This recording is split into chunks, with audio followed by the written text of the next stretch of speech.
In the Indonesian rainforest, there exists an ancient tradition passed down through generations: high-altitude bartering. The barterers must climb towering trees, dozens of meters high, to retrieve their goods. Their only safety equipment consists of a gun and a few steel spikes. Today, he's targeting a hopea tree, a species that can live up to 70 years. The trunk's straight branches reach for the sky, but in the barterer's eyes, even the tallest tree must be conquered. With a few swift movements, he inserts the steel spikes. Stepping on the spikes, he strides upwards, climbing the slightly sloping base of the trunk with relative ease. In no time, he's reached a height of 20 meters. Looking down at the dense, overlapping forest floor, he feels dizzy, and his eyes are swirling with tension. But the barterer doesn't hesitate, continuing with the clanging and banging of his spikes. The answer lingers in the vast rainforest. This tall tree, only 30 centimeters in diameter and no more than 5 or 6 years old, grew increasingly gnarled and twisted the higher one climbed. A gust of wind seemed to make the entire tree tremble, as if it might snap at any moment. Each step upward was fraught with anxiety. Halfway up, the commotion alerted the nearby swarm of wary bees. Fortunately, the man was wearing full protective gear, and the swarms of bees couldn't harm him at all. Upon reaching a height of 60 meters, he was already on the ground, barely able to move.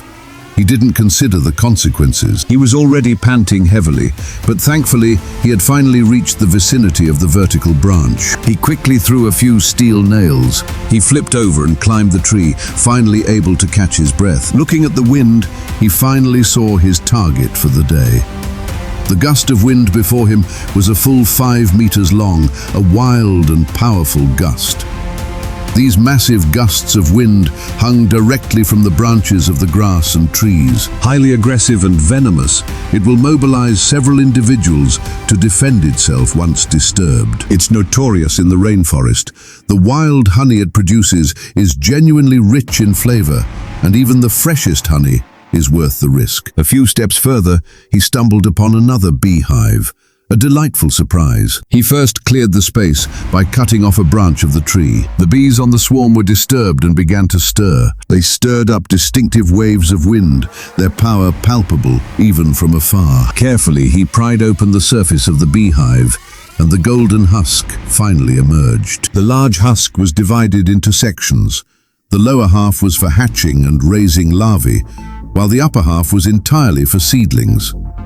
The best, mature rice was completely sealed shut by the swarm. He used a knife to cut away the outer layer of rice, removing impurities. Then, he took out a special bag and placed the entire rice husk inside. This is pure, wild, high-quality active ingredient. It has a slightly lingering aftertaste, a slightly bitter aftertaste on the tongue, and a remarkably long, dry finish. A rare and precious mountain delicacy that money can't buy. He turned and went to the second beehive. The massive, towering peaks of the honeycomb were layered upon each other, looking from afar like a thick, black, pointed cloth. Beneath the beehive were neat rows of hexagonal honeycombs. The wind blew through the rice paddies, giving off a warm glow, revealing the wildflowers of the entire mountain forest. It was also a strange, wild, lush rainforest. With the first batch successfully descended, this high-altitude expedition was finally complete.